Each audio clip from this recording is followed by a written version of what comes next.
એ મીઠાઈ પેલું એડ કરે છે જ છે ને. ગવર્મેન્ટ માટે પ્રોફિટેબલ છે, મારા માટે તો નથી. કારણ કે એવરેજમાં ને એમાં પણ લોચા પડીએ કે અચ્છા, તમારે અત્યાર લગી ગાડીમાં કોઈ એવો તકલીફ પડી છે માઇલેજની? નહીં, માઇલેજમાં ના એવી તકલીફ નથી પડી.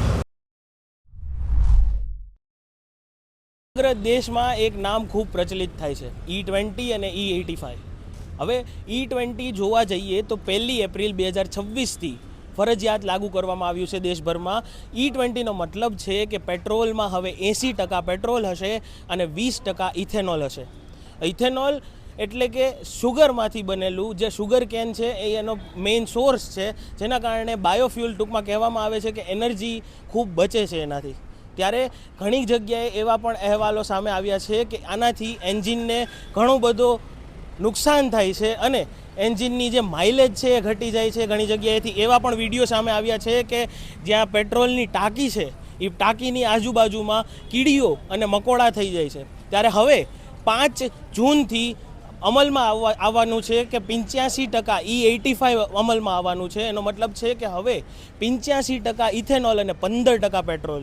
તો આ દેશ માટે કેટલું યોગ્ય છે? દિલ્હીમાં આની ટ્રાયલ શરૂ થઈ છે, ત્યારે આપણે પેટ્રોલ પંપે આવ્યા છીએ. ઘણા લોકો સાથે વાત કરીશું, પેટ્રોલ પંપના કર્મચારીઓ સાથે વાત કરીશું અને પેટ્રોલ પંપના માલિક સાથે પણ વાત કરીશું કે આની શું અસર થઈ રહી છે, આનાથી શું અસર થશે, તેમને સરકારને શું કહેવું છે આ વિશે.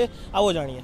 તમારે E20 એટલે તો પહેલાં તે 80% પેટ્રોલ આવશે ને 20% ઇથોલિન, જે શેરડીના રસમાંથી બનાવવામાં આવે છે. પ્લસ કે જે જૂની ગાડીઓ છે એમાં અત્યારે બહુ નુકસાન છે આમાં.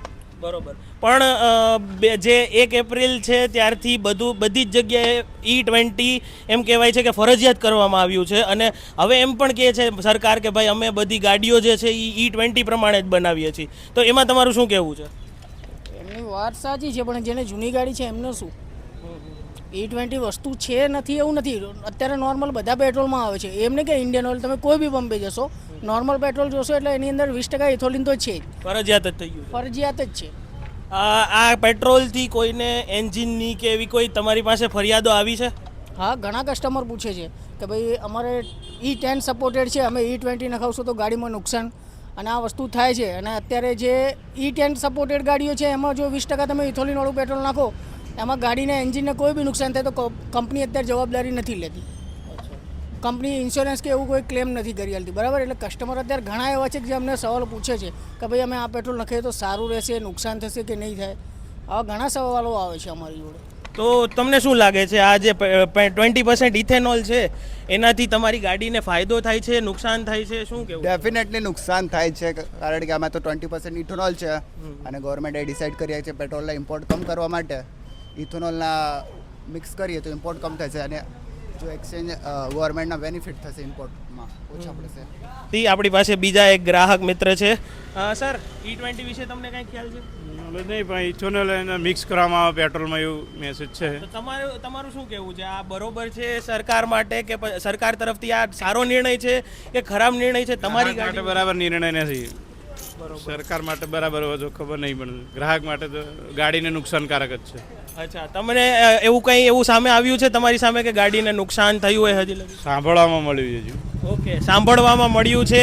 જેમ સોશિયલ મીડિયામાં ને એમાં બધે અત્યારે ચાલી જ રહ્યું છે કે ઘણી જગ્યાએ એન્જિન ખરાબ થઈ રહ્યા છે, ફ્યુલ પંપ ખરાબ થઈ રહ્યા છે અને આવી સ્થિતિ છે અત્યારે. તો હવે એમાં E85 પણ ઇન્ટ્રોડ્યુસ કરવામાં આવી રહ્યું છે કે જેમાં 85% ઇથેનોલ હશે અને ખાલી 15% જ પેટ્રોલ હશે. સર, E20 E80 તમને ખબર છે, તો શું એના વિશે કહેવા માગશો સરકારને કે ભાઈ સારું છે કે નહીં? ના, સારું નથી. ઓકે, કેમ સારું નથી? કારણ કે એવરેજમાં ને એમાં પણ લોચા પડીએ કે. અચ્છા, તમારે અત્યાર લગી ગાડીમાં કોઈ એવો તકલીફ પડી છે માઇલેજની? નહીં, માઇલેજમાં ના એવી તકલીફ નથી પડી. તો તમે કઈ રીતના કહો છો કે સારું નથી? હવે એનો કોઈ આઈડિયા નથી, કારણ કે એમાં 50%નો મેં વિડીયોમાં જોયેલું છે કે શેરડીનો એ બધું ઉપયોગ થઈ શકે છે. બરોબર. તો જેમ તમે જોવો છો કે સોશિયલ મીડિયાની બહુ ઇમ્પેક્ટ પડી રહી છે.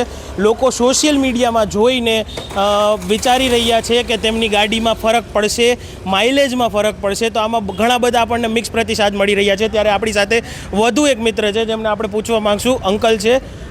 અંકલ, E20 વિશે, E80 વિશે, E85 વિશે ખબર છે? હા, ખ્યાલ તો અંકલ તમને શું લાગે છે સરકારનો આ નિર્ણય બરોબર છે કે નથી બરોબર, કે તમારું શું વિચારવું છે? એ વસ્તુ ટેકનિકલ છે, એટલે ટેકનિકલ પીપલ એનો રિપ્લાય આપે એ વધારે સારું, કારણ કે પેટ્રોલથી ચાલે છે. હવે આનાથી શું થશે ઇફેક્ટ એ તો જે લોકો રિસર્ચ કરતા છે એમને ખબર હશે ને. અમારા જેવા લોકલ માણસ જે યુઝ કરે છે એને એટલું બધું આઈડિયા ના હોય. સર પણ ટેકનિકલ બહુ તમે બરોબર વાત કરી, બટ આ જે વ્હીકલ છે તમારે ચલાવવાનું છે, બરોબર? આપણે એ તો જોઈ શકીએ ને કે આપણી વ્હીકલમાં એનાથી શું ઇફેક્ટ આવી રહી છે, શું ફેર પડી રહ્યો છે. હવે આવશે પછી આપણને ખબર પડશે ને. કાકા પહેલાં તો E20 પેટ્રોલ છે શું?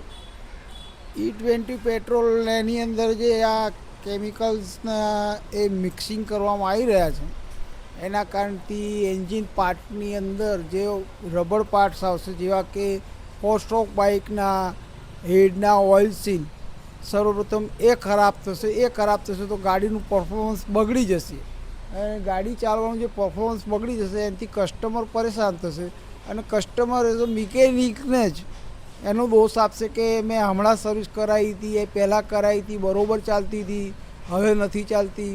એટલે મારું માનવું છે કે E20 પેટ્રોલથી ઇફેક્ટ તો ઘણી ખરી પડશે જૂના વ્હીકલ ઉપર.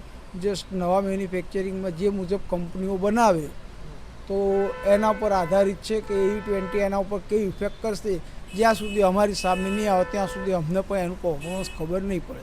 સમજુ કસ્ટમર્સ હોય તો વાંધો નથી આવતો, બાકી અમારે પણ પ્રોબ્લેમ પડે છે થોડો ઘણો. અચ્છા, તો કાકા અત્યારે કોઈ તમને એવી કમ્પ્લેન આવી છે કે અમારી ગાડીનું માઇલેજ ઘટી ગયું છે, કે અમારી ગાડીની જે ઘણી જગ્યાએ આપણે વિડીયો જોયા છે કે આપણી ગાડીની જે પેટ્રોલની ટાંકી છે એની આજુબાજુમાં કીડી કે પછી મકોડા તો બહુ થઈ જાય છે, એવી કોઈ કમ્પ્લેન આવી ખરી? હા, એ કમ્પ્લેન આવેલી પર છે, અને મેં મારી ગાડીમાં મારા બુલેટની સમક્ષ જ એ જોયેલું છે. જે મારા સનનું રોયલ એનફિલ્ડ બુલેટ છે એનામાં તો મેં મારું રૂબરૂ જોયેલું છે કે આ રીતનું થાય છે, અને ટાંકીઓમાં આના કારણે નુકસાન તો થશે જ, પેટ્રોલ ટેન્કો પણ આના કારણે ખરાબ થવાના પણ ઇસ્યુઝ કસ્ટમરોની કમ્પ્લેન આવી રહી છે. તો કાકા એવું પણ જાણવામાં આવ્યું છે કે 2023 પછી E20 જે પેટ્રોલ છે એને અનુરૂપમાં એન્જિન બનાવવામાં આવી રહ્યા છે, એને અનુરૂપ વાહનો બનાવવામાં આવી રહ્યા છે, તો એના વિશે તમારું શું કહેવું?